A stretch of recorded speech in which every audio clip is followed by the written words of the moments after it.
Muchinjiko panetsime kwaro mvura yekurapa yabva kuna Jesu.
Ndomuona Jesu, ndibatsire kufamba mumapfute awo.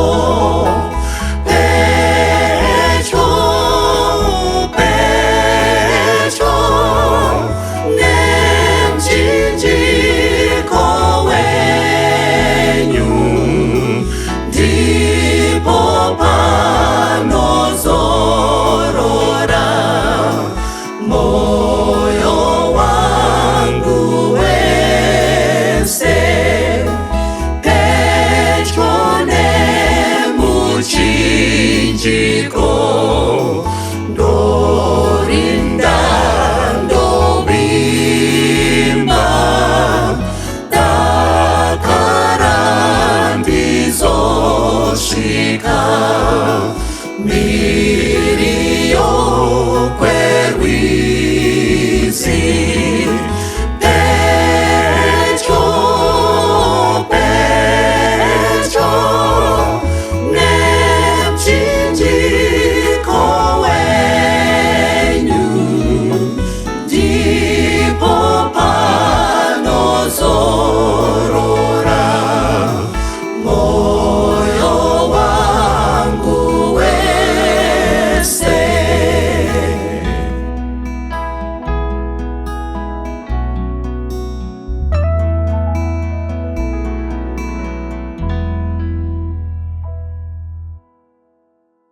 Toda kumuchingamidzai mose pachirongwa Family Matters. Setsika yedu tinobata nyaya dzakawanda mukati memhuri dziri kunetsa, dziri kushungurudza, dziri kushupa, dziya dzinonzi musataure nezvazvo, dziya dzinonzi iko makazvinzwa hazvitaurwe.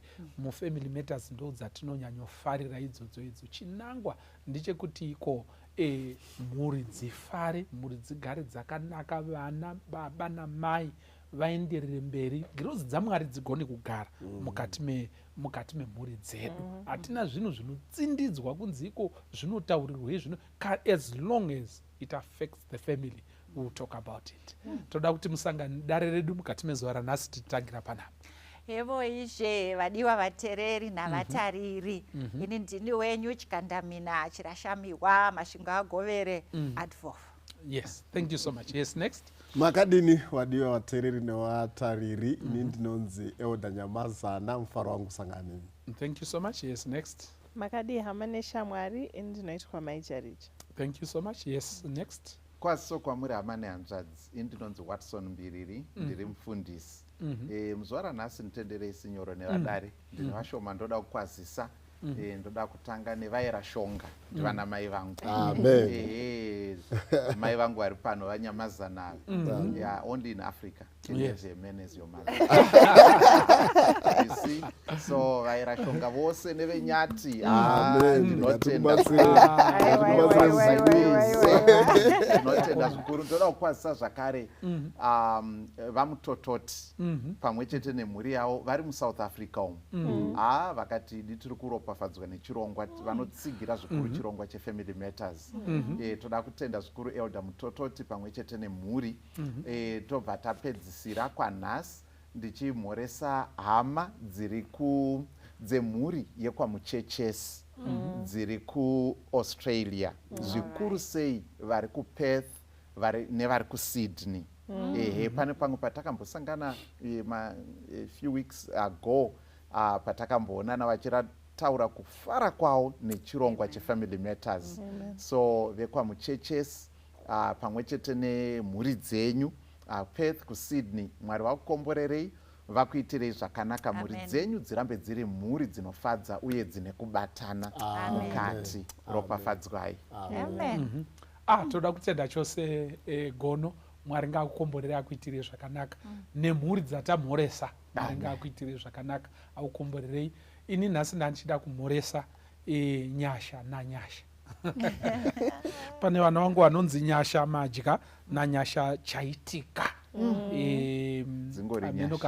Ameno kana ndabata muswe wechidembo nhasi. Aiwa handina kudaroba, but zvandiroda kukwazisai kuti Mwari dai angaukomborera. Vana ava vakandifonera vakati hakuna umwe munhu anotichatisa kunze kwemusvokozo. Vari kunze mhiri kwemakungwa. Saka vari kuchata musi wa22 October and we are praying for you. Mwari dai angaukomborerai akuitirei zvakanaka. Ukoko kwedarero. Mati aiwa hanziko vanenge vari patafura yepamberi idare. Saka nyasha nanyasha chavakataura vakati we are strict followers dzeFamily Matters. Nyasha nanyasha. Mwari dai angakukomborerai akuitirai zvakanaka. We are praying for your wedding. Mwari dai angakusimbisai aramba achikutungamirai. Yes. Nyaya yatiinayo nhasi Gono, iyeyo kuna nyaya iri kutaurwa yakambofamba mumakombi tichitaura vanhu vanenge vachitaura dzakawanda kamukombi. Anzi munhu akanga atorana nemusikana vaita svitsa yavo yakanaka fani. Ndokubva voenda kuhoneymoon. Handiti muri kuona svika kuhoneymoon kuya vadrive vaita sei, everything is signed for it, everything. They are now in their room to enjoy each other. Saka mukugadzirira kuti maybe the woman wanted to take a bath, Saka munhu akatanga kugurunura. Musikana akatanga kubvisa wifi. Mukomana atarisa manje. Apedza kubvisa wifi as if that was not enough. Mazino epamberi ipesa apa nobva anzi kwadabu. Nobva aiswa mukagirazi kane mvura. Munhu ndokuona munhu ari kubvisa negumbo. Kwakuisa apa. Hanzi paakada kuzobata akati nhai Jehovha, munhu zvoopera tisati tatomboita ini. Munhu zvoopera. Oyo munhu nyope. Yes. Saka ndonyaya dzinoitika mukati mezuva ranhasi.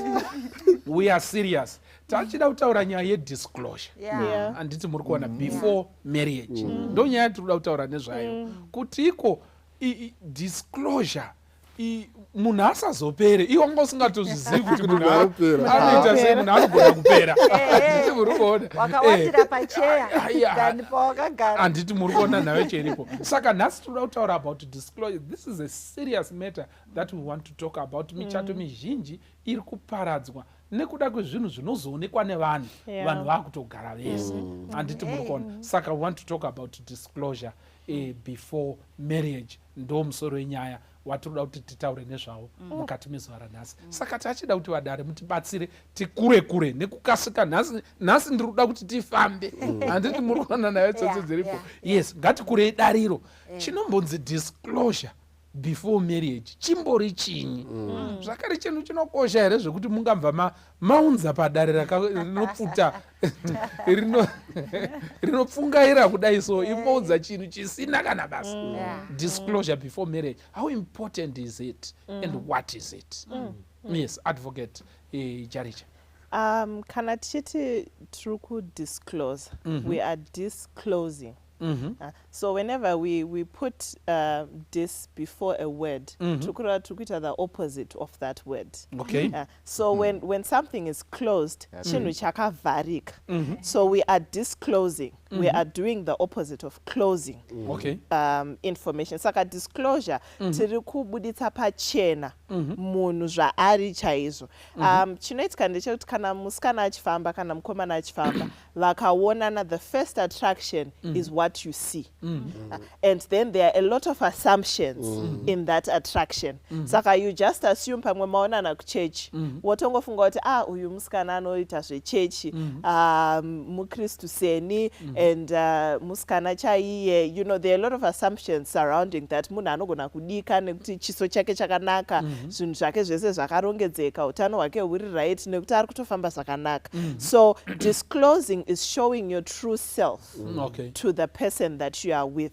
You are showing them what's underneath the skin. And we don't mean this in the sense yekubvisirana hembe, asi tiri kureva kuti uri kubuditsa information pamusoro pako yaasingakwanise kuziva nekungokutarisa. And information, it ranges from minor details that just help them to know you better to major information that can be consequential to the relationship. Chekuti chinhu chaanotoda kufungisisa kuti saka ndinoda here kuenderera mberi nemunhu kana kuti handidi. Zvakakoshera kuti murelationship yese hapana chinhu chinostraina relationship sekudiscover chinhu.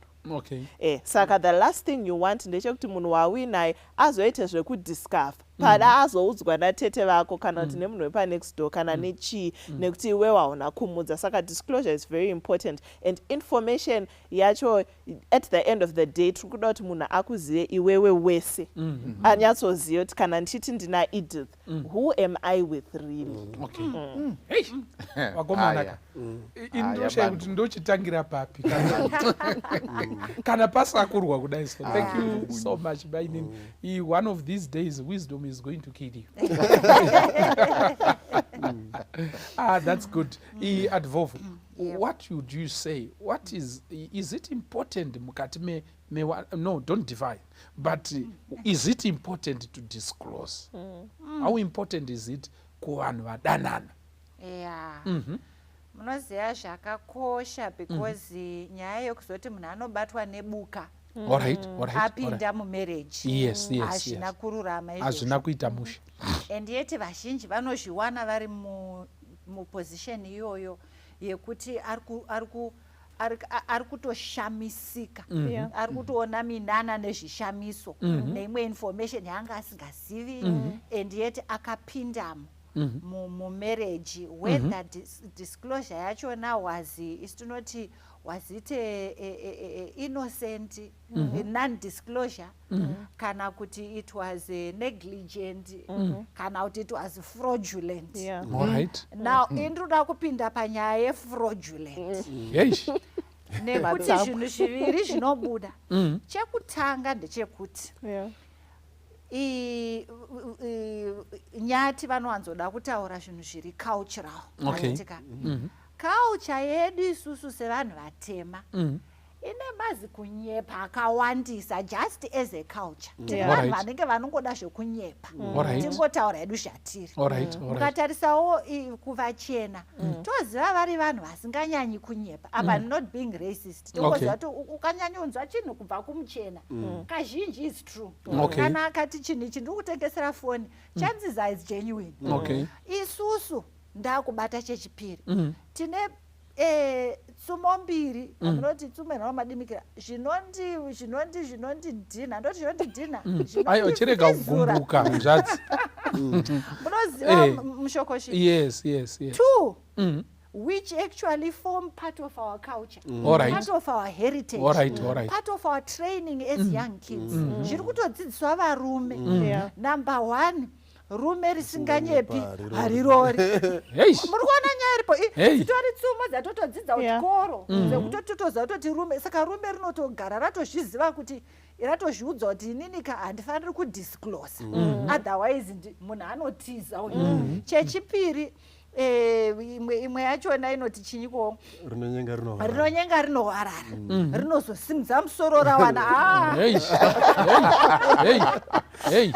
Hatikuri kuona nyaya iripo. Again akuramba achirovedzerwa pretend as much as you as can, possible. hide as much as possible, because ukabudisa kuti ndine hasha anokuramba, ukabudisa kuti handina mari kana kuti ndiri musecurity, iwe uda kuzvitaridza kuti in fact ndiri driver, motikari nditori driver, ndiri messenger pabasa, kwete kuti ndeyangu, asi ndo yaari kushandisa kuchechesa musikana, and otopretenda kusvikira chinyi, kusvikira nyaya yachona vamushidza. Munozoshamisika vamo kuti but iwe wakandinyepera. You get what I mean? And already that's a terrible terrible foundation yekutoti ndakanyudzwa ini ndakavharwa. Muri kuona saka fraudulent yamataura pane kafraud karipo, kafana kuendesa munhu kujeri. Alright. Pakumana munhu agumbuka. And imagine kuti iko muri kunyasoziva kuti muchato wedu foundation yacho, concrete yacho yakadirwa mufooting kumanyepo. Yeti imba yato nemawindo nemaketeni. Anditi muri kuona nekuti rinozosumudza musoro raita sei rawana. Vanyamazana, please. Wadari waparura nyaya zvakanaka yedisclosure. Muchaona kuti pandatarisa topic ndafunga zvinoitwa especially even maorganizations, kune inonzi declaration of conflict of interest. Say organization yakuita business nasomebody kana uchingojoina organization unofana kudeclare a conflict of interest. Maybe you are related to somebody organization like suppliers or something, you need to declare interest. Zvinoitwa kuti basa riwe smooth, and zvinoitwa futi kusafeguarda kickbacks, corruption nezvimwe zvakasiyana siyana.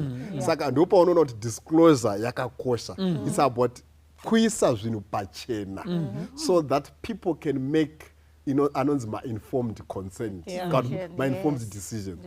Kuresearch kune zvinhu 2 zvakasiyana. Kune consent ne-informed consent. These are 2 different things. So a person, for example, kuresearch tinoti susu mwana can consent, but inenge isiri informed consent. Saka mwana haana capacity yekuti inonzi informed consent, because haasati agona madecisions. Saka unogona kuti mwana adataura newe, I'm a researcher, I need to research something. Unoti I know you can talk to me, but that is not informed consent. Atimugona. But inini mandikatsanangurira mwana kuti ndikazotaura newe, but still haana capacity. Saka informed consent inouya kana waita disclose information yese. Saka ndikauya kwamuri mushokosi ndoti ndinoita research, but I don't worry, ndongoita pane research kandira kuita mototiita, then mangwana ndakuona makona zita renyu riri munewspaper, you can actually sue me kuti akaita research but handira kuita informed consent. Saka ndo panouya issue yedisclosure, kuti munhu anofana kuti kana ndiri kuzobvuma kuroorwa nanhingi paitika informed consent. Alright. Thank you so much. Maita yenyu yakanaka gono tibatsirei. Kune here zvimwe zvinhu zvinganzi iko zvinotoda kuti zvitaurwe vanhu vasati wawanana. Maybe on defining and why is it important. If you have something to say, it's okay, but I want you to be talking, leading on to issue yekuti iko ndezvipi zvinhu zvinoda disclosure vanhu vasati vavese. Yes, notenda zvikuru netsanangudzo dziri kuminhasvo iri kurohwa nevadari. Haya, pakaoma. Saka muchaona kuti panyaya yedisclosure, yekuzivisa pachena, inokoshera pakuti inonobatana nembiru inonzi kuvimba kana kuti kuvimbana, trust. Ehe, iyoyo mbiru iyoyo ndo inonotsukuturwa kana paine kuhwandirana, ehe, paine kunyangirana nekudidi nema-unpleasant discoveries are good, but akaipa ari unpleasant. Handiti muri kupaona. Saka izvozvo manje zvinoita kuti pfungwa dzemunhu anoti ndakatambwa tenoti yakadai, hadzichapereri ipapo manje, dzinotambarara dzochienda kunyange nekusina kana nyaya. Imagination inenge yaitwa unlock manje, semakavasa misoni aya muminda yevanhu aregedzerwa kuti ndozvinoita pfungwa manje dzakuchienda achipfutamiswe. Saka ndozvinochiita manje kuti mbiru iya yekuvimbana yetrust inochitsukutsurwa. Samson akangodhila nembiru kapayapaya, vafiristia haidi vachibva vaparara, chakangodhila nacho imbiru. Saka tiri kuti non-disclosure iri intentional iyi, advov waitsanangura wakadzipaza. Asi munhu akazoona kuti izvi zvakaitwa mavune, munhu haana kundiudza kuti ndiite informed consent yataurwa iyai.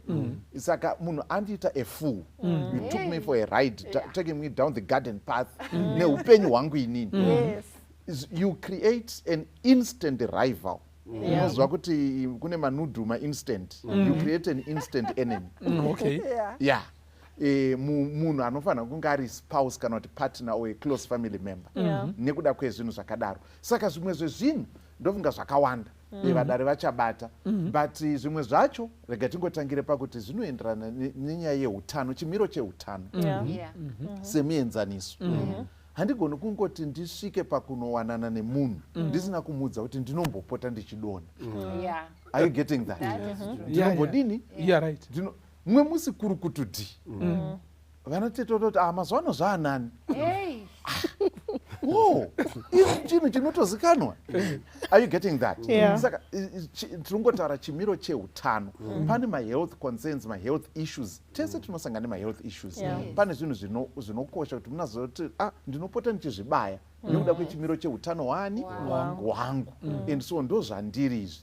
Kana kuti ropa rakavhenekwa ndakanzi rakamira rakadai kana kuti rakadai, and so on. Zvinhu zvinokosha. Saka ndangoti ndibate chimwe chete pazvizhinji zviripo kuti zvinhu zvine utano, zvinobata utano hwemunhu neupenyu nemararamiro atichazoita. Pada zvichabata mabills edu, pada zvichabata kushanda kana kusashanda, pada zvichabata kuti tichava nevana here kana kuti hatichaiti vana, and so on. Semuenzaniso kuti anogona kunge ari musikana, pada pakaitika dambudziko rakaitika kana kuti vana chiremba vakati mafibroids hayazodii kana zvazodii, chibere option yasara ndeyekuti akubvisa chibereko. Indokanganwa kuudza munhu. Are you getting that? Such important. Saka, that's very important. Zvinogona kuzokanganisa izvozvo. There is need for disclosure on health conditions. Saka muri kuti iko pane zvimwe zvinhu zviri meja zvakadaro zvekuti zvinenge zvinotonotsukutsa kuti saka muchato wacho uchiripo here. Handiti muri kuona zvinofanirwa kutaurwa, because haungaunganidzire vanhu kuti iko yaiti mweti wokanganwa kuti ndazokanganwa kuti hapana shuga pana kana kuti hapana masamba. I mean, saka mvura iwo mvura pese paunga uchigadzirira apa handiti muri kuona nayacho iripo. Saka ndofunga vadare muri kungoinzwa nyaya iyi. Kana tichipinda muwanano, zviripo zvimwe zvinhu zvekuti iko zvinofanirwa kutotaurwa. Kana ukange wadhisaidha kuti iko handichazvitaure, izvo zvichifanirwa kutotaurwa. Ndinofunga kuti iko zviri kukanganisa, ende advovho wati iko that's fraud. Uri kubirira munhu, uri kumubiridzira. Handiti kuti angopinda musvitsa newe, kana apinda musvitsa newe wozotiwo since taane vana taane zvakati taane business pamwe chete ndiye anozvionero ega kuti uchindiramba here kana kuti oregera saka rakuita ungariva irakuita ungeriva handiti muri kuona nayo cheripo saka svitsa haifanirwa kuita kunge chikirimbani zvakadaro zvokuti munhu anongoratidzwa nzungu yakazorwa tudovi handiti muri kuona kuti aone kuti iko kumusoro kune dombo guru rakaita sei ratidza munhu chii dombo handiti here nenzungu ine dovi munhu anyasomeka shuwa kuti aiwa ini ndakuendera kurira handiti muri kuona nayo cheripo zvakakosha izvozvo mukati meupenyu. Thank you for that. Ndezvipi zvimwe zvinhu zviri major zvingangonzikwa ngazvitaurwe ningirikiri Dr. Watson wataura nezveutano kuti ngahutaurwe ropa rangu risina umira zvakaita sei zvakaiswa kunaka utano ndombodona and all that. Yes, what are the other things, one or two, please? I think nyaya yekuti ndine mwana. Alright. Nyaya yekuti muhondo pane zvakamboitika muhondo. Pane mwana ariko kuarea kwataioparetera kugarweni tichifamba mipata iyi pane zvakaitika izvozvo zvakakosha because ende izvozvo ndo zvinowanzo kunyepwa nevanhu. Musikana ndotoziva kutoti pane mumwe musikana anga achitori nemwana wake asi aitaurwa kunge munin'ina wake muri kuona because anga amita maybe ari kuma16 years kubva angotorwa navabereki ndokutochengetwa saka anga achinzi munin'ina wake iye ari chinyi ari mwana wake handiti kwozoita imwe yandoziva futi zveyemumwe murume anga ane mwana aitova kumusha ndokuroora mukadzi wake young beautiful wife handitika panguva iyoyo kwakuri kuma80s ikokoko ndokwainzi the first born is the heir. Muri kuona nyaya iripo kunzi seri first boy ndizvo first son or oldest son, not necessarily first but oldest son. Saka haana kutaura ainzi mwana wemunin'ina saka uya tovunzwa kuti kwauya anogara ana madziwa papamino haanenge asi anongori neglected anditi paenda kumusha chonzi aiwa mwana wanhingi chonzi ko vanozviitirei bamunini izvi mukunzwa nyaya iripo. After that akuzonzwa namahunga kuti aiwa ndiwo first born yemurume wako iye anga achitoplana estate planning at that time kezvino zvasiyana nazvo achitoti nini mwana wangu mukomana vachishanda vese achiitira vana vake ndozotaiwa kutori nemumwe who has a better claim you know to the husband's estate than vako iwe vana vawakazoita because iye ndiye mukuru. Muri kuona nyaya iripo. Saka what we can say legally ndo zvazviripo zvazvinama. Saka ndikangoti zvinhu zvinofanira kudiscloswa zvinhu zviri material ndovungagona akambotaura pane chimwe chirongwa kuti there are some immaterial things and some material things. Zvinhu zviri material which can affect your partner negatively anditika whether financially whether health wise whether socially zvinhu izvozvo zvakatokosha kuti zvibudiswe. Zvinhu zvingangoita kuti ati nemamiriro enyaya iwo hakona ndichikuda but ndogona kuti handizvikwanisi ndogona kutozvitadza kwete kuti ndikuti uri munhu akashata kana kuti wafaniri kuroora kana kuroorwa but inini personally I can't carry that.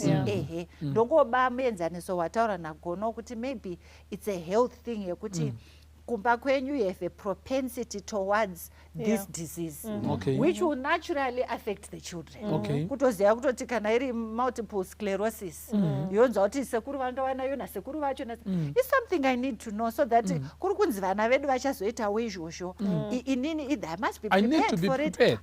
I need to make a decision. Exactly. Saka zvinhu zvinoaffecta the other person that must be disclosed. That must be disclosed. Yes. Then Toya, I think advocate waita sekuti watoputira zvinhu zviri material but let me try to unpack. Thank you. Yes. Thank you Nyati. Zviri material zvaputirwa zvarekani zvoputunure.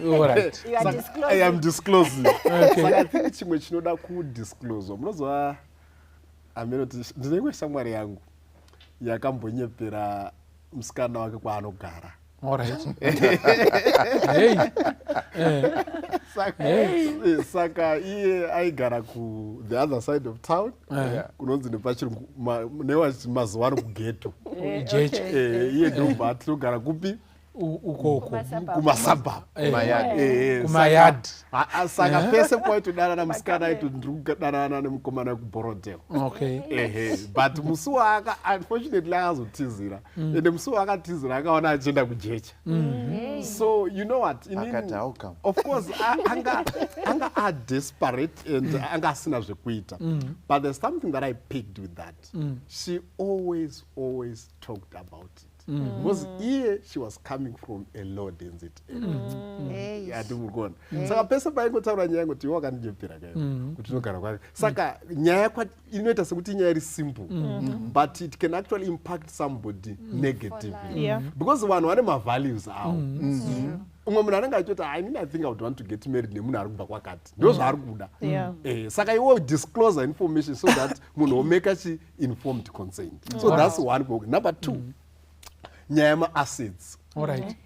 Property. Pane vanhu vanotsvetsva wasikana neproperty dzisiri dzavo. Saka I remember ndakambopa wangu muzukuru wangu mota. Kuti afambe nayo, wanhu musikana wake aitofunga kuti mota ndeyani? Ndeyake. Imba yangu musikana wake aitofunga kuti imba ndeyani? Ndeyake. Saka amusima aitonzi Roger rake. You see, because sometimes we are zvazvokuti taigona kuti tomboenda ma-outing tosiya aripo pamba. This is my house, I have everything, this is my car and all those things. And musikana akuya, but later on to discover kuti angatori tsuro yemubhuku zvake. Asi torinakana chinhu. Saka izvozvo ndopapo kuti munhu kana anogona kuzogara but akugara desperation. Hapasina love. Ari bitter. Saka nyaya yema-assets, ownership yema-property nekwaunogara, I think these are material. Hazvidi kunyepwa. Hazvidi kunyepwa. Yeah. And so pabuda nyaya yema-assets zviri kuenda maybe financially, where are you? And zvinokwanisa kuita futi kuti iko utori nezvikwereti. Handiti murwa ndiri kupedzisa kubhadhara imba, ndine chimbadzo chinonditorera ngirikiri half yesalary, but chichapera. Handiti muri kuona nayo chiripo. Zvinoda kutaurwa financially, because zvinoafekta chimhuri, zvinoafekta zvinhu zviri mberi. Saka ngatizvibate izvozvo mukati mekurarama. But before advocate, ndachida kuti timbobata pakutiko, what can be material to me sometimes it cannot, zvimwe zvinogona kutadza kuve material kune mumwe, leading to over disclosing kana anditi muri kuona over disclosure kana kuti under if there is anything like that. Anditi muri kuona. Because pane mumwe munhu aichema achiti iko vanhu vakudzura kumeso nemuviri nekumwa mapiritsi mamwe ekuti iko munhu unomushaya kuti ndiye here. Zvakadaro zvekuti iko munhu paanozonyatsogeza kuti iko ndikuda kumbonyatsobvisa zvinhu zviri kumeso netsvina yese kuti nditangise patsva, ukamuona uno imi muri kuti kudiniko pamusha panapa. Handiti muri kuona. Saka andiko here kamwe zviri zvinenge zvazviri light kare. Because pasina zvinhu zvakawanda zvekuti munhu anoplasta anowanda nazvo. Because taingoziva Vaseline, handiti muri kuona, neimwe yaingonzi face powder yakatozouya manje. But iye zvinezvi munhu anodzurwa kubva kukakatwa kubva ku70 years onzi pa38 ndi ameno hazvisi zvato pakurerekera pakuti iko wakomana vanhu vari kunyatsorora vanhu vanoziva here. Munhu akuita mwana, vana vobuda vakati ndo kushiba. asi mai muchena alright. zvake muyelobhoni Vakomana. uzinoti pane mapirizi anga achimwiwa Handiti DNA doesn't lie. ameno imbotibatsirai maijaricha then muzoenda henyu kune zvamava muchida kutaura but apa pakudzura munhu maybe vasati vapinda ameno imbotibatsirai. ndakamboona musuno uno apa pamusocial media murume nomudzimai vari mumba mavo, baba varara, mai vari padressing table vari kupenda kumeso. Baba vasharuka murida kuendepi usiku uno zvamunenge muri kupoda zvikanzi aiwa issue paita problem pafoni ndakaisa kuti inounlocka neface recognition but manje ndakapoda saka kuda kuti yaramba haishandisi saka rufanira kupoda kuti ndishandise foni otherwise foni yanclosa zvese aramba kuti iwe handikuziviwe nyange zvaita sei mirirai muridzi kana azouya saka mai wakatombopoda kuti washandisa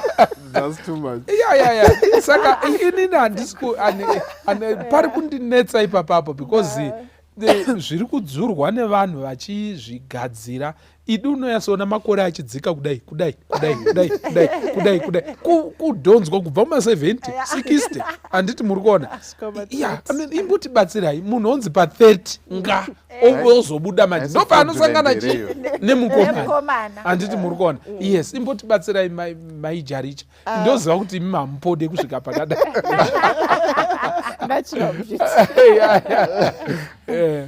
When it comes to disclosure, I think there are 3 important principles that tinofanira kurangarira. The first is kuti chinhu chiri material chinhu chawatombofunga.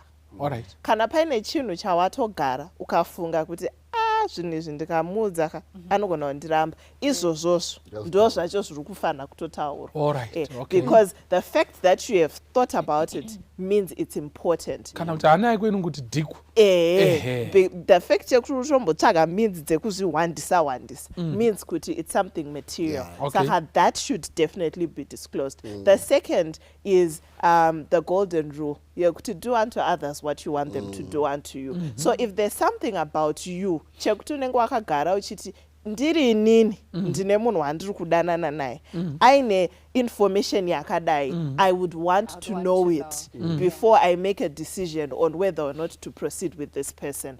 Saka information iyoyo, the fact that you would want to know means your person also wants to know. Saka you need to disclose it to them. The third is, remember, with relationships, it's all about vulnerability and transparency. So the more your person gets to know you, the better the relationship. Whether it's negative information they are knowing about you, they learn how to empathize with you and help you to become better. If it's good information, they know what makes you happy and what you enjoy more. So a relationship is all about vulnerability. If you are not yet able to be vulnerable entirely to a person, then you should not be marrying that person. You need to get yourself to a point where you are now so comfortable to be vulnerable and open with that person about anything and everything. Then you know this is someone I can live with. So I think those are the 3 most important things. Kana tichitaura nyaya ye disclosure. Then pazvinhu zvinofanira kudiscloswa zvananga ndichida kutaura chekutanga. I think you hinted on it a bit. Issue yema finances. I think we cannot stress that enough. One of the reasons why there are so many divorces is issue yema finances, more than even infidelity. Saka the aspect of finances is very critical to disclose kuti mari yako unoiwana kupi. Unoiwana sei. That information is very vital, especially in our economy yekuti vanhu vakutanansana nemits dzakawanda kuti vaite mari. Pane zvimwe zvekuti munhu anenge asiri comfortable kugarisana nemunhu anowana mari neimwe nzira. Saka that's an important disclosure. Nekuti kana waiwana imbori mari. That's important information for planning purposes. A person should know kuti munhu andiri kudhila naye anowana mari yakaita sei. Kana mari iyoyo yauya kuti unoimanager sei. Pane vanhu vakanetsana varoorana vatone makore vari muwanano, mudzimai achiti ine murume uyu ndatadza kugara naye nekuti mari yake inorongerwa namai vake. Murume achiti asi ndozvandagara ndaingoita kubva ndiri mukomana, ndaingoti mari yangu ikauya ndoita se ndopa mai vangu vochironga kuti iyi ndeyerenti mwanangu, iyi ndeyetransport yekuenda kubasa, iyi ndechi. So that information is important to disclose kuti how are your finances managed and what responsibilities do you have. I cannot stress that enough. Chero uri mukomana usina mwana, but the fact yekuti kana kuti uri musikana usina mwana kana kuti uinaye mwana, responsibilities ako akamira sei. Kana uine munin'ina wauri kuendesa kuchikoro, disclose that because it's a responsibility that will be carried into the marriage. Kana uri iwe unobhadharira mai vako rent, disclose that so that a person makes informed decision about your financial situation. The second thing, inyaya yema-expectations. Kuti what are your expectations in a marriage? That is very important to disclose. Kune vamwe vekuti iye anenge achiziya ke kuti ari kuda housewife. Asi anodanana nemusikana wake atoenda kucollege, atone masters degree. Musikana ari kuti ine ndiri kutorana nemumwe wangu akadzidzawo and tinenge tichibatsirana tichipushana kuti tiite reach our fullest potential, tiri tese murelationship. Vazoroorana uyo ari kuti handina mudzimai anoenda kubasa, but uyo ari kuti asi ndakaenda kuchikoro ndikashingairira ndoda kuita sei, ndaida kutoenda kubasa.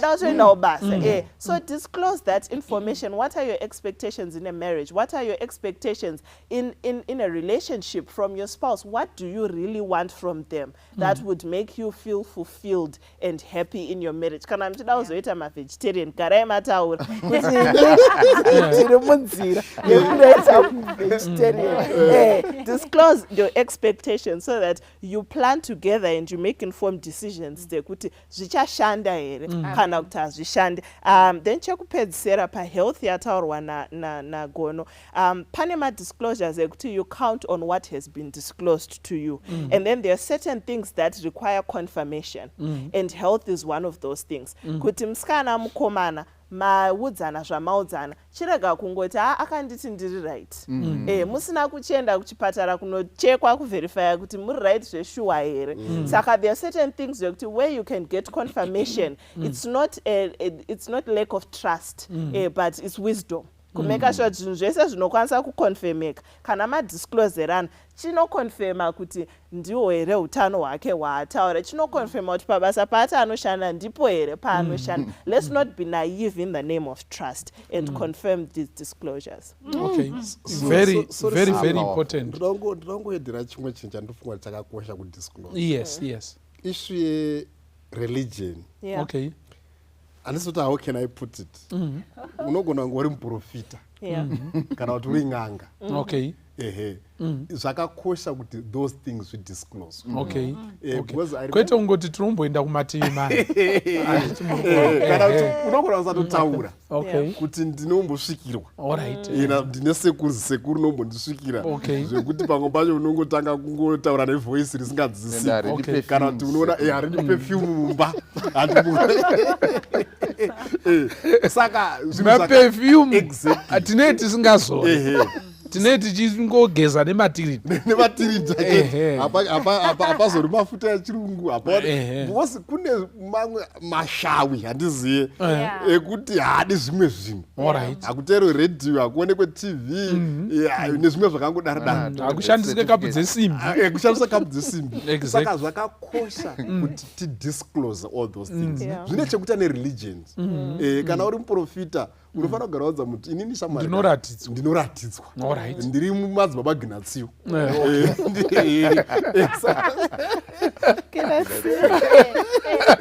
Because pane vamwe vokuti akunwisa mwana mukaka atoone mwana wokutanga, mwana otoramba kumwa. Izvozvo toziva kuti zvinongogara zvichitongoitika. Handitika zvozonzi chinyi reurura kana kuti taura nyaya yako wozodza kuti aiwa atori neshavirani rambuya rakadai rikazodai ende munhu akatokosha kumhuri kwavo.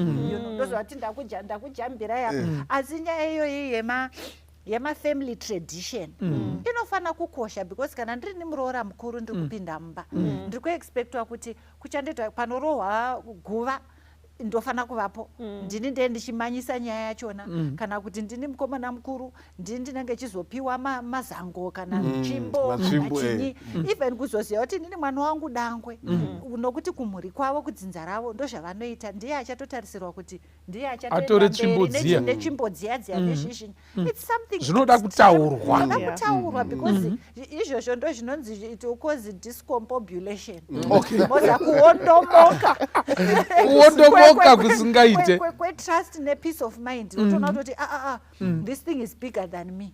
Okay. Alright. And singero tichiri pareligion ipapo, Yes. zvinogona kutoti even vanhu vari muchechi vasingasvikiri kuenda sei, pane vamwe vanhu vane system yekuti kana achida munhu sekana kuti musavadha aona musikana wekumethodist otonyepera kubhabhatizwa, otoenda Okay, disclosure. otoita sekutoti adini Ajoina Methodist. atojoina methodist achitoenda every sunday kuchechi, but musi waanongoti achata, I actually have a personal experience yandakatona ichitoitika yekutoti munhu wachitodanana musikana aita kuti ndopinda chechi, mukomana akati no rega nditendeuke ndipinde kwenyu. A day after the wedding ndobva totwa nekuchechi kwenyu handisi kuda kuwaona pano, and to be honest with you, that lady said you manipulated me and the wedding yakapera. They divorced. It is manipulation. Awana kugara kana a month after wedding. Saka iyoyo nyaya religion should be disclosed. Kuti kana pari pa religion umire papi. Exactly. You know, so good information. For example, within that Adventist circle, like we believe in spirit of prophecy, and they will not believe in my ear. But that can be a very, you know, so it is really small, but it's a material. It's could be a deal breaker. Because munhu achitoparidza kana achitaura semastatements ake, they refer to spirit of prophecy. Umati no indakaudzwa kuti spirit of prophecy wakandidi handizvidi. Saka you know, we need to have those conversations. Muona kuti even spiritometer yenyu yakafanana ikugeja zvakafanana. Alright.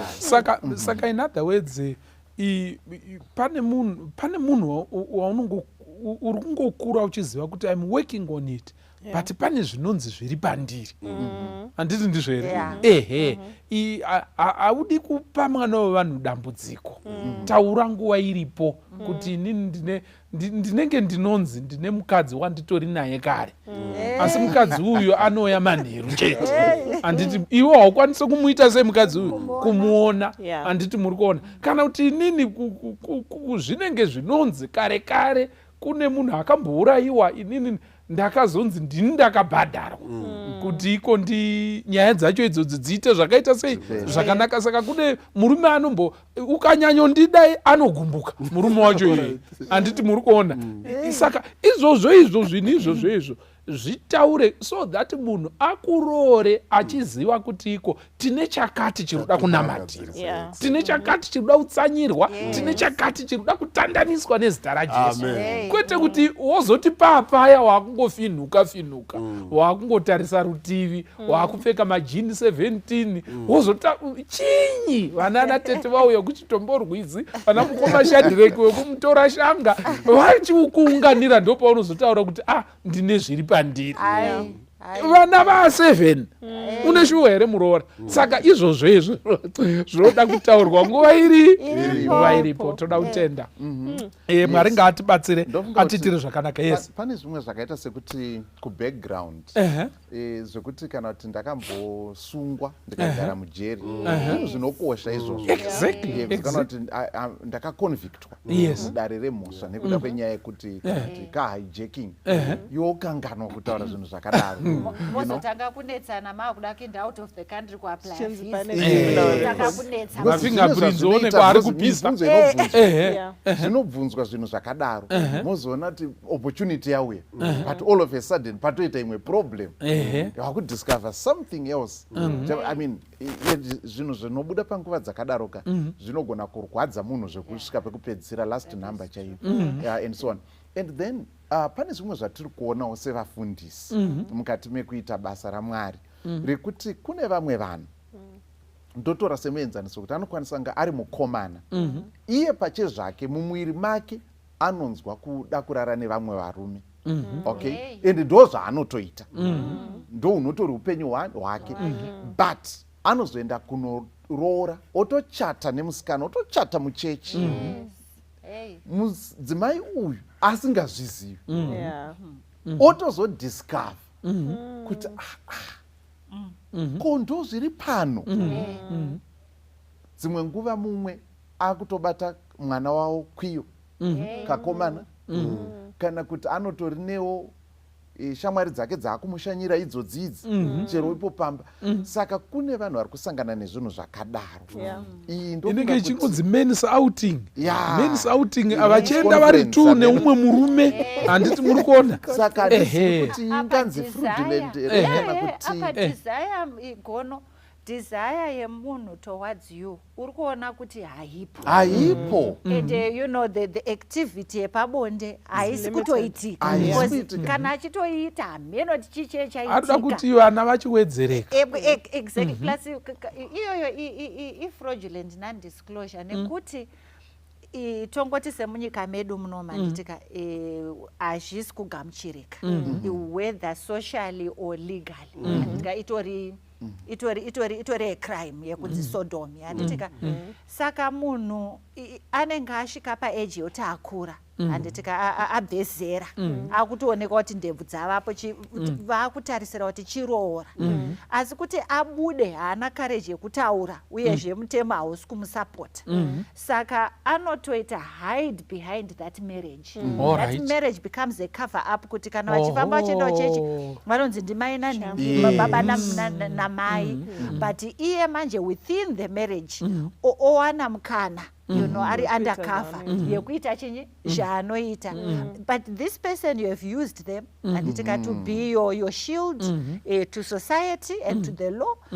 But at the same time, ndapindawo ndina ma-expectations ataura namajari chaya ekuti I'm expecting all this kind of activity, and kuti ndenge yakawanda sei pavhiki kana pamwedzi, ndoona kuti dhololo hautombondidi, and then wozodiscover later kuti munhu wako waona yoyo haazi murume pashokwadi. Okay, alright.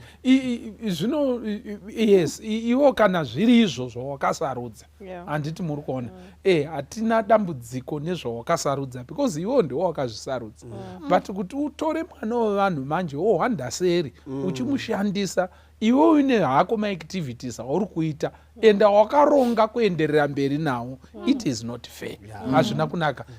Zvinofanira kudisclose, because variko vanotodawo vakadaro, handiti muri kuona. Munyasowanana zvakaita sei zvakanaka, munhu achizviziva kuti iko ndo nyaya yangu, uyo anombobuda zvishoma achienda hake nevamwe vake, handiti muri kuona nayo chero. Very very important mukati mekurarama. Kana pakashayikwa disclosure, allow me to move.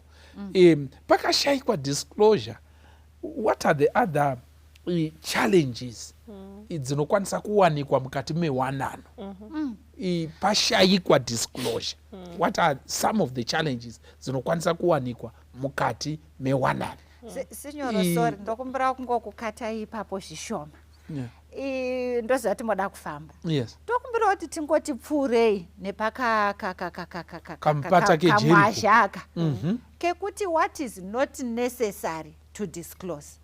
Because pane zvimwe zvakoti wati okay, chii chinofanira kudiscloswa, ko chii chatingati maybe a person might feel kuti this is my personal information, I don't need to disclose this. I don't need so to kuti mubvunzo wandingabvunza dare ndokuti ko kana ndiri musikana wandiwana ndisiri mhandara, is it necessary for me to tell you how many that who came before you? Zvimwe zvazvo kuti it might be made material, zvisiri very material. Taisangana kumaloji kana kuti mukomana wako wachona ndiani, iye ari muchechi. You get where I'm coming from. Pane zvimwe zvinhu zvekuti vanhu vari kuisana parumana nzombe, vari kuzviisa pachikrimbani nezvinhu zvisiri necessary kuti zvipindwe maybe in detail. Tikangopfuura napo just kungoti ndezvipi zvingangova zvisiri necessary, tisingatauri kuti what's important to you and what's important to them. But pane vari kuisana pressure. Ini ndinoona sekuti iko pane zvimwe zvinhu zvinofanirwa kuitwa for edification. If it is going to further tear a person apart, I think for the strength of the marriage and the relationship, it might not be that necessary to talk about it. Mwana wavanhu anga asiri mhandara, ndakabatwawo kuchikoro, zvokutobatwa chaizvo, handiti muri kuona nyaya yacho ikatotaurwa ikarepotwa, munhu akasungwa, handiti saka handisiri mhandara. I think that information is very essential and very much enough. Handiti, but kuti urambe unetsa mwana wevanhu manje kuti iko wakachema here musi wacho zvokuti iko vanhu vanzwisise kuti iko pabatwa munhu. Handiti muri kuona nayo cheripo. Mapurisa akasvika nguva uyo atanga kukubata. I mean, it's no longer that necessary because those details uri kuzvigadzirira kafirimu kanorozoramba kachiplaya mauri, and is it going to edify you and strengthen you kuti iko relationship isimbe kana kuti it is going to further damage and really like tone you. Saka ndiri kuona sekuti iko ipapapo can be a line kana kuti a borderline to carry that. Because panomo kuti apa muri kuwirirana muri kufarirana tika zvese zviri kufamba you are in courtship, woudza munhu izvi zvinotoitika izvi sinyoro ende zvinenge zvinotorwadza especially vasikana because culturally musikana anenge achitarisirwa kuti you must be a virgin somehow, and ndikafanira kuva uri mutsvena usina akambokubata. Uri kuudza munhu kuti ini ndakazodai ndikazodai akuzi kubatwa kazhinji kudai zvakatoitikawo neupenzi hwangu, asi ndozvandiri ndopano pandiri ende tiri kutodanana toda kutopinda mumba. Uri kupa munhu information inenge inozoita ammunition. Muri kuona nyaya iripo yekuti after all iwewe handiti wanga watombowana vakomana 5 ndisati ndauya saka zvazoda, you get what I mean. Saka maybe zvimwe zvinhu zvokuti some, you know, some details might not be necessary, and a person who makes it a deal breaker, let the deal be broken because unenge watiwo muchinyi mutsekwende neinformation apa kuda muchazorambana. Marambana kudaro munhu ari kufamba ane guchu reinformation pamusoro details. All right. I think that is very clear from, I think you asked but you helped us to I think let's just have quick ones just on that. I think tambotaura informed consent. Yes. But over divulgence kana kuzobuditsa information yakawanda, it becomes misinformation or disinformation. Saka we need to be very careful. Kana munhu ati handisiri mhandara, handitika kana wakuda kuziva kuti akazouya akarana wakomana wangani kupi, to me you are now misinformed kuti wakutsvaga information isiri necessary. Saka ndezvo communication kuti information inofanira kukubatsira kumake a decision. Kana waziva because whether akarana wakomana 10 whether akatanga rana nguva hazvichinje kuti munhu is not a virgin. And hazviaffecte futi level yekusava virgin kwake. Hazviaffecte futi rudo rwenyu. Saka it's just kana wangoziva kuti haasi virgin, iwewo ndio wakudecide kuti ndoda here kukonja nemunhu akadaro kana kuti. Ende zvino maybe pane maissues ekuti munhu akazorepwa akaita sei, perhaps ndo pangazode kuti munhu atsanangure. But zvokuti uri virgin here wakarana wakatanga kupi, kutsvaka mahanzi masamba ari pasi pemaheu is not necessary. Maheu ndiwaya handiva maheu wotaura kuti ndinada ndiye mhunga mune mhunga uko handiti ndizvo here, wotaura kuti ndinomwa kana kuti handita seinini handimwe zvekuzoverenga tsanga dzemhunga dziri pasi apa. No, sometimes it's not. And ukatona munhu ari kudaro sinyoro akutsvaga red flag. That person is abusive, is manipulative, and anogona ngasi kutokuda. That person anogona ngasitori virgin.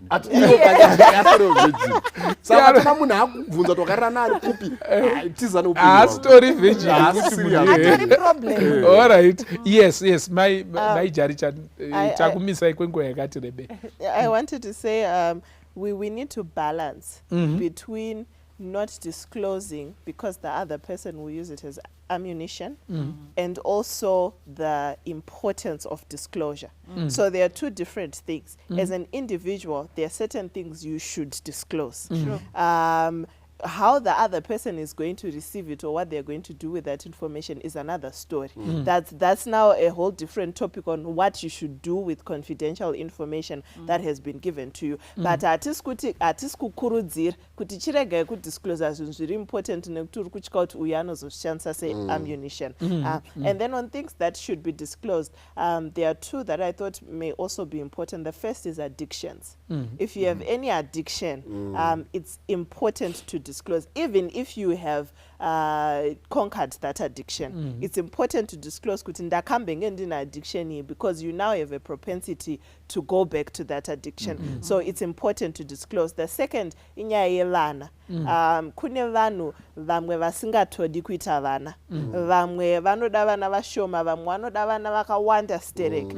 So that can be very material in a marriage. Kuti mumwe ari kuti ndiri kuda vana 10, mwachiti pati ndoda timu yebhora, ndakatokura ndichida kutodzadza imba ino yandingamboshandi ndisina timu yangu yebhora. Mumwe achiti pati ndongoda hangu mwana 1 kana 2 vari manageable. So that information is important to disclose because it can have there's an instance that I know of a person akazoita vana nemumwe mudzimai nekuti anga ati kune mudzimai wake ini ndinoda vana vakawanda, so mudzimai akati ndasvika pa3 ndaguma zvekuchiramba ndichiita miri wangu age yangu chichi all these considerations. And the man said fair and fine, inini ndo vana vandiri kuita sei vandiri kuda. Later on the wife discovers this guy has children elsewhere. Ask kuti kwaiwo wakuita zvekuvana kumwe, and he says but I told you this is how many children I want. So that should be disclosed before the marriage. Kwete kuchizoda kuishandisa se-justification ye-infidelity vanhu matowanana. Ende futi panogona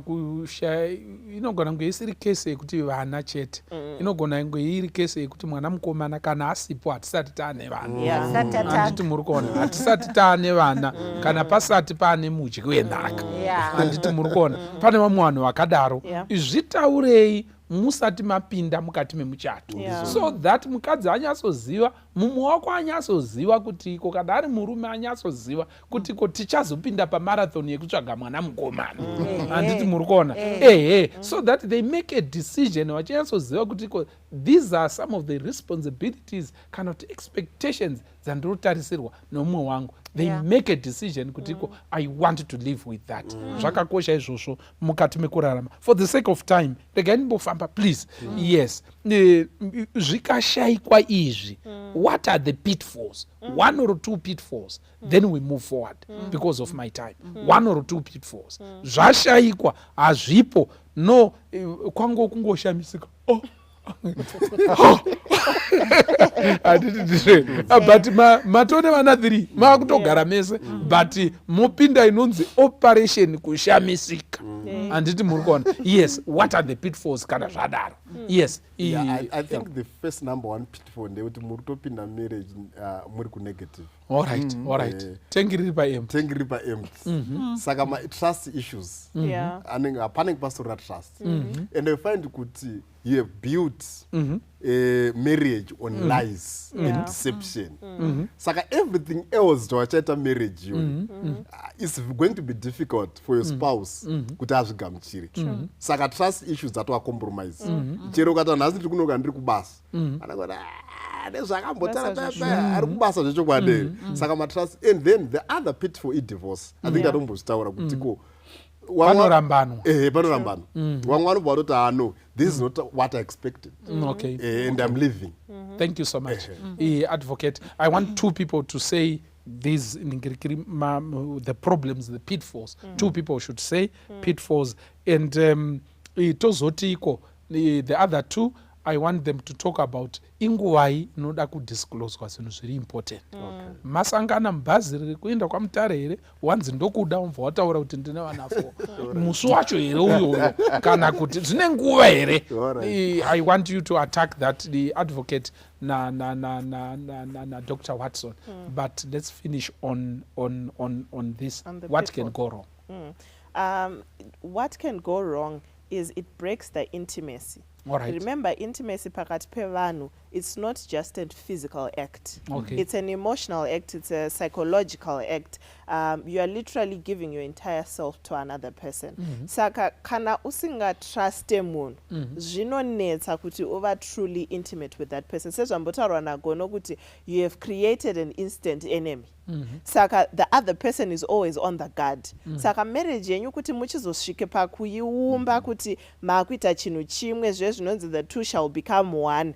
Oneness iyeye, it has been broken and it's difficult to repair. And we cannot overemphasize kuti trust has been broken. Munoziva hapana chinhu chinorema sekuzobhiliva munhu akambokunyebera akakutarisa so achinyatso kuti sure ndozviri kuitika kunext door inga vanhu avaiti iye achitoziva kuti neniwo ndizvo zvacho zvandichototi shamwari yangu yanga ichinudza kuti murume wake akazoita mwana kunze akati yei ende varume vanozviitirei shuwa vanotinyadzisa iwe uchitoziva kuti neniwo ndinaye mwana kunze kuti uchizobhilive chinhu chinobuda mumuromo memunhu iye chero sori yake chaiyo it's difficult to accept because it just feels like an entire cycle of deception and fraud and manipulation. So it breaks the entire foundation of the relationship and of the marriage. Saka, it's important to disclose. The pitfall is the breakdown of the actual relationship. Okay, and intimacy.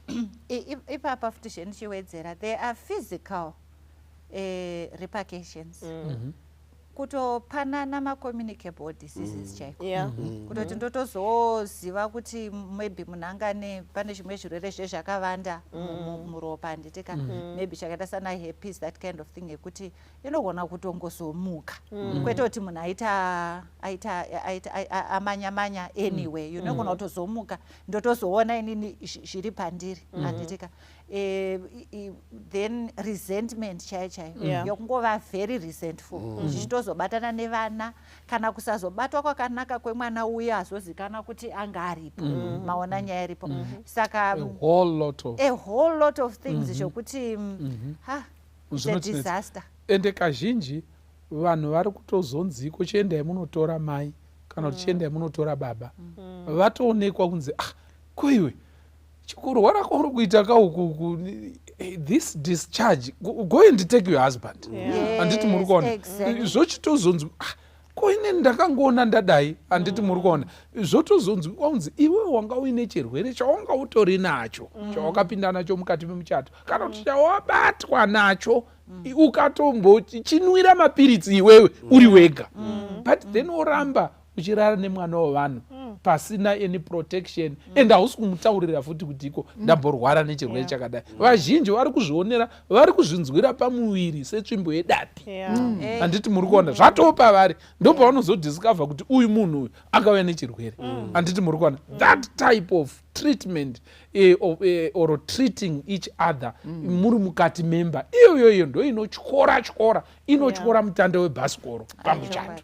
Saka zvakakosha izvozvo kuti disclosure inoda nguwai tichiipedzisa inoda nguwai musi wamunoonana here kana pane here panonzi iko wazozvikasikirawo une mwana hako asi obva watotaura handiti muri kuona zviripo here zvakadaro advovo then Dr. Watson. Ndinotenda mushokoshi pane zvimwe zvinhu zviri kutoda immediate disclosure handiti hai shamwari zvadai maybe first date second date ndakufanira kuziva kuti iwe unoshanda kwapresident zvakatongonaka izvozvo tisati tatomboendepi kana kuti ine ndinoshanda chinyi kwapresident kana ndiri musoja handiti kana kuti I'm a law enforcement agent kana kuti ndiri mufundisi handitika. I think those are some of them. Pane zvimwe zvinhu zvekuti zvashimbotaura namajeri chakuti it's things that help a person get to know you better. Okay. And yet it's also things zvokuti munhu anogona kuti handiti kana munhu uchiri kupfimbako munhu wako handisati ndati hongu but zvazvakanaka kuti ndinge ndangozviziva kuti kuti ndionoti ndiri kutoda here kupinda murelationship kana kuti handidi muri kuona kuti ndangu zvamagweta handidi zvekusoro ndichizoitwa cross examination saka ina hangu kana uri gweta we can be friends, we can be okay, but I don't want to get into it. Kozoita zvimwe zvazvo kuti handisi kuti izvi zvinenge zvakadini but ndoranga ndichitaura nomumwe sahwira wangu wechirume achiti ndakambobvunzwa nomumwe musikana first date chikanzi so are there any skeletons in the closet that I need to know. First date hanzi ndindaziva kuti ndine vana vaviri endaziva kuti taendesana namai vachona handiti katasina kumboroorana that kind of thing hanzi ndichibva ndati aiwa handina hanzi but I felt terrible you know what I mean kuti handisina kubudza hanzi but ndachida kuti zvisingaitera kuti umbotanga wambondiziva inini so that you can even accept the baggage that I'm bringing. Saka dzimwe nguva munhu anogona kutokurumidza kujaja asati akuziva iwe vakuappreciate kuda kutoita fall in love with the skeletons more than inini wacho. Kune mumwe anouya patafura ane chiboxi zvimabhoxi zvekutika and that person can maybe write off munhu ari right simply because apiwa information too early. Saka pane imwe information yekuti unogona kumbomira uchionawo how serious the relationship is going than utongosvika wati sure you put someone off handiti but ukampa nguva yekuti akuzive you are a good person, you are this I understand hangu toziva hangu kuti bamai vako vanombeta zvekudai but maybe I can handle. After all, I am benefiting from you. You are a great person, and I appreciate you. And so, and zvinowanikwa mumhuri dzese. There's always something. So, don't disclose too early, but don't leave it till too late. Pane vamwe vanototi pane mumwe mukomana ndoziva toti hanzi ndikati saka iwewe sei uri kuda kuita zvepabonde nemusikana uyu zvikanzi ndikasamupa nhumbu ndozomubatirira sei. Muri kuona nyaya iripo. Saka zvimwe zvinhu ndezvekuti munhu anenge achifunga kuti kandenge ndamupa nhumbu ndositanga kumuradanurira mashura ese andinawo because hasisina chinyi option that kind of thing. Saka matibatsira kavanasikana mainzwa akanyaya iyo usatange wadeclare ningirikiri unogona kupiwa nhumbu wozoudzwa maskeletons. Saka iwo don't be too quick to declare everything on the table. Handiti ndizvo here mirawo zviite zvakanaka umbobvisirwa and all that perekwe nana tete then izvozodaro matotaura zvimwe zvinhu zvese ndo zvakatonaka izvozvo Mwari ngakubatsirei akukomborerei. Yes, anything tinodisclose rini. Ndinoda kuwirirana nepfungwa yataurwa naadvocate Maposa yekuti panokwanisa kuva nedisclosure kuya too early kana kuti imwe inogona kuzoya too late yakutoita sekuti it's a trap now munhu acornered. Madrinki emuchato atoungana mukona umo zvatodini vari kutema huni vari kutobanzura panzapo munhu akuti by the way pane something it may be too late because mamwe madecisions kanti kune vemutemo vanozoti uyu akasaina angari in their right mind here kana zvimwe zvakaitwa under duress kana situation yacho yanga isisinga anga asisiri mupfungwa dzake chaidzo asi zvanga zvamukomberedza ndo zvazoita kuti adaro. Saka ndoda kungotsigira pfungwa iyoyo. Panapa pana bhuku raJohn chapter 14 John 14 verse 12 kusvika pana 14 inoti I have yet many things to say unto you but you cannot bear them now. However, when he the Spirit of truth has come he will guide you into all truth. For he shall not speak of himself, but whatever he shall hear, that shall he speak, and he will show you things to come. Jesu achitotaura nevadzidzi akati munoona nditori nehobho zvinhu zvandofanira kuti ndikuudzei but hamusati masvika palevel yekuti munogona kuzvigamuchira iye zvinhu izvi.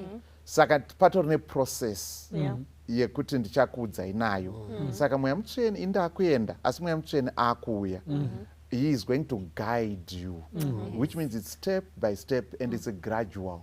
Saka muri kuona so sekudevelopa nekumachua kuri kuita relationship ndizvoka ndo zvinofanira kuitika tichitarisa malevels ecommunication because patiri kutanga kuonana our levels of communication tiri kumusoroko it's small talk factual talk it's almost meaningless asi tiri kuzoenda tichidzika to the deeper levels ideas and opinions, thoughts and feelings kusvikira tasvika ku-complete vulnerability saka izvi hazviitike in one sitting it's gradual, it takes time saka zvakafanira kudzidzisa mwana maybe let's say about sexuality, human sexuality kutsanangura sekunzwisisa kwaanokwanisa kuita because apa it's a relationship iri saka zvimwe hazvifanira kuti zvikasikiswe zvikakasikiswa inoita mbwire inokachidza munopaona zvimwe hazvidi kuti zvibva zvanonokerwe zvakanyanya saka pace yourselves pamuri kutarisa muchiona iwe wega unonyatsoona kuti I think patasvika panapa tinokwanisa we can share this nekuda kwelevel yatave mukati merelationship yedu. Amen.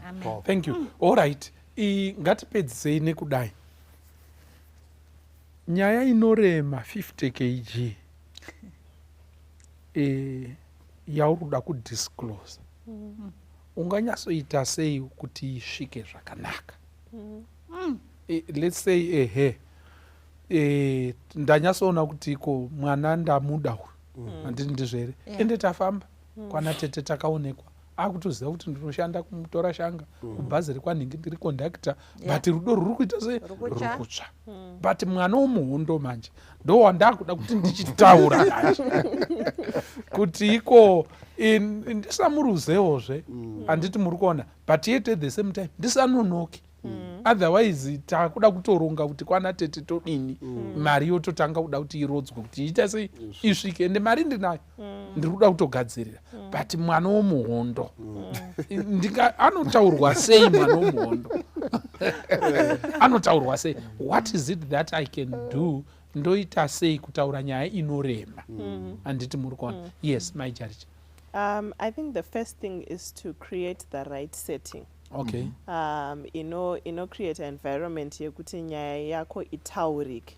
And an important thing is kana tichitaura nyaya dzakakosha kusatenderera kwakanyanyisa kunoita kuti nyaya yako igamuchirike zviri nani. Munoziva pane vanhu vekuti anoramba achitenderera kusvika watone frustration nekutenderera kuti kwachingotaura kuti nyaya yacho ndeyei. Yes. Saka create the right setting. Give a warning at the beginning of the conversation kuti ndine nyaya yangu iri kundiremera yandoda kutaura so that the other person are prepared to receive shocking news, should we call it, and then get to the point wotaura nyaya yako and also give them time to process. I think that's very important. Kune vanhu vanoti ataura nyaya yake akutoda kuti ubva watoita decision ipapo wobva watogamuchira ipapo wotomuratidza kuti zvitori right. Give them time to process and then revisit the conversation again. And I think sekutaura kwamaita, I think we're dealing with two different audiences. Tine vanhu vari kudanana vakuda kupinda muwanano vane zvavari kuda kutaurirana, then koita vamwe vatori muwanano vachiri nemaskeletons in the closet, and they are listening to us and thinking saka how do I tell my spouse ndakanonoka hangu tatopinda muwanano but zvichiri kuda kudisclose because you can't keep that information forever.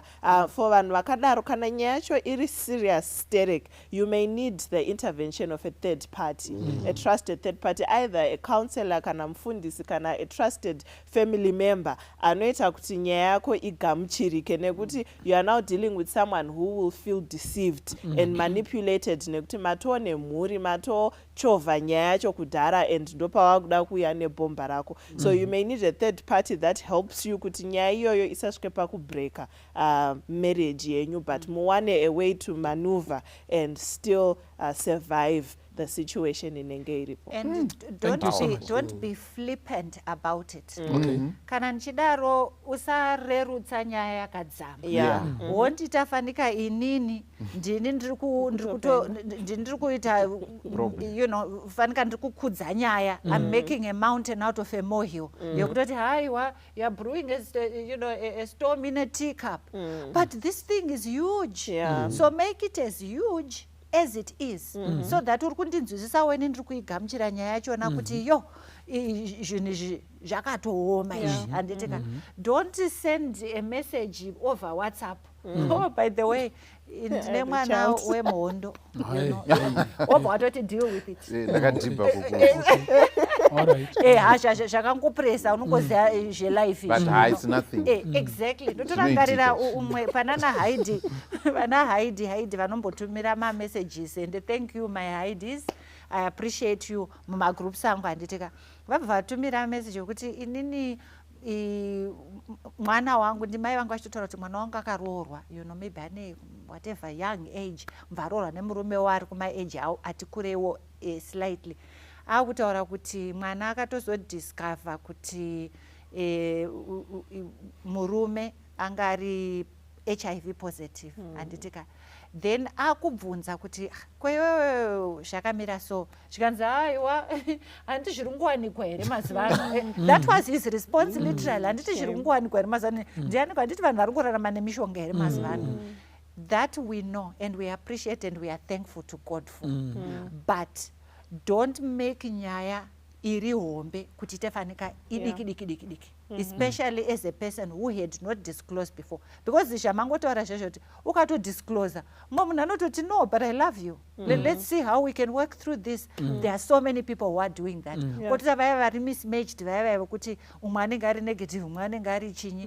Those things are, yes, they are common, but don't be the one to say they are common. Uri kutoannounce uchitavanika nyaya uchirerutsa iyo inogona kuva itori hombe kune mumwe munhu. So things like that, let's put the importance of them into it. No, have the setting, inowiriranawo nechinyi nenyaya iyi, and give the other person an option. Give them an option. Don't put pressure on them. Saka wakutondiramba. Saka ndosaka ndatsina kumbokudza. Ndokuti ndachitozviziva kuti ndikakudza nyaya haumbozofa wakandida. Give them an option, a fair option to consider it and come back. And you know, if it's a person anoti handida hangu munhu ane mwana wake, set them free. It's okay. Maybe senior ndoti ningo, sorry, ndida kupedzera time a bit, but I think it's important to also highlight this. Pamwe pacho panoda futi some kind of wisdom. You need to assess the person that you are talking to. Because zvinogona kunge zviri serious kwandiri, kuna advovers serious. You find kuti umwe munhu anogona kunge ato comfortable ndorohwa nevanhu, nemunhu ane mwana wake, for example. And kwaari is not something which is serious. Saka when you get into a relationship, also you assess your partner. Because pano mwana kuchitotaura sanoza, no, inini for me I don't want munhu ane mwana wake. It's a no-go area. Saka in your conversations, you can actually pick things that are important to the person who are kudata. They don't know, inyaya ke anogona kunge asiri comfortable nayo. Yet ntori ne situation yakadaro. It will then be good to maybe to create a setting for discussion kana kutotsvaga third party anokubatsira. I think zvinobatsira izvo. Thank you so much. Maita henyu Mwari dai anga atikomborera atitira zvakanaka. I think conclude for us, Dr. Watson, because of our time. Toda kutenda zvikuru. I think inyaya inokosha chose. Ndinovimba kuti pakuteerera kwataita tadzidza zvakawanda, tabata zvakawanda zvine chekuita nemhuri dzedu. Pakupedzisira vaEfeso chapter 4, Ephesians chapter 4 verse 25. Yochiti therefore, putting away lying, speak every man truth with his neighbor. For we are members of one another. Zvikanzi nyaya yekuhwandirana, nyaya yemanyepo, hanzi iyo ngatitsvete, ngatitaurirane chokwadi, ngative nemichato nedzimba dzinovakwa pahwaro hwechokwadi, kwete hwekunge une kunyeperana nekunyengerana, nekuti ramangwana kuchauya mvura zhinji nemitutu inokukura mafoundation akadaro. So Mwari vatibatsire tizive kuti nyaya yekudisclose inokosha. Pane nyaya dzetisingagoni kungoti ifungira mumwoyo rwendo rwembwa, nekuti zvinonobata upenyu hwemumwe munhu. Ngatisasvikai pakuita take other people's lives for granted. Don't take other people's lives for granted. Mwari vatibatsire vatiitire zvakanaka. Thank you so much. Maita henyu Mwari dai anga akukomborerai akuitirai zvakanaka. Disclosure before marriage, very very important.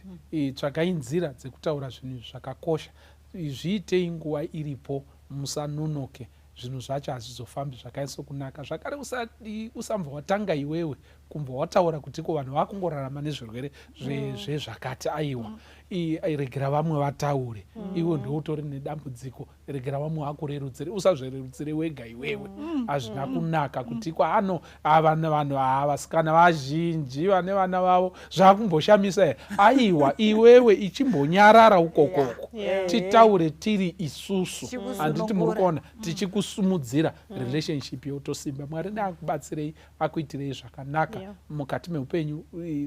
Thumbs up and we celebrate those people vakadiscloser and vakasvika pakunzwanana ende vari kuenderera mberi vakagamuchirana zvakadaro. Mwari ngakukomborerei akuitirei zvakanaka. Zita rangu ndoitwa Pastor Francis Mbira, mushoko zvepachirongwa Family Matters. God be with you. Amen.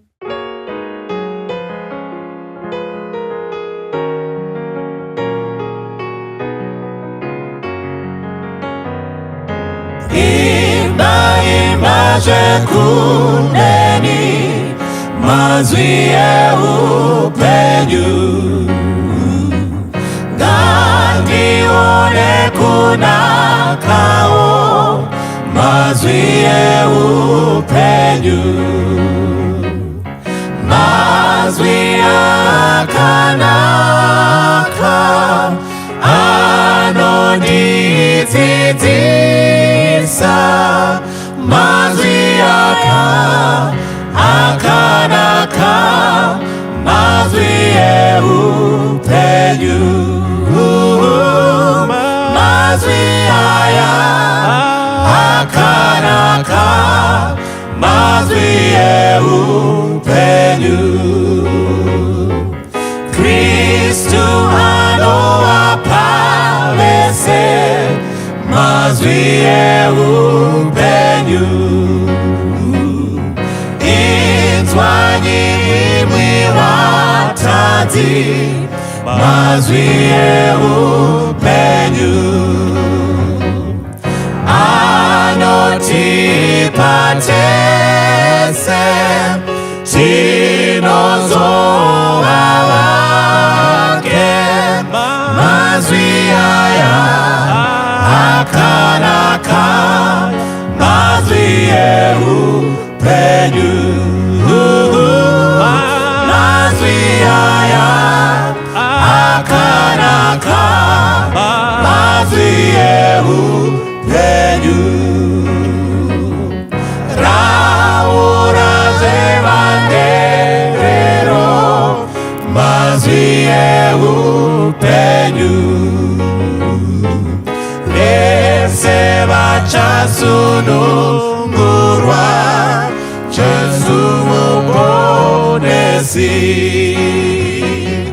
Unotichenura, tipinde kumusha, mazwi aya akanaka, mazwi eupenyu. Mazwi aya akanaka, mazwi eupenyu. Mazwi aya akanaka, mazwi eupenyu. Mazwi aya akanaka.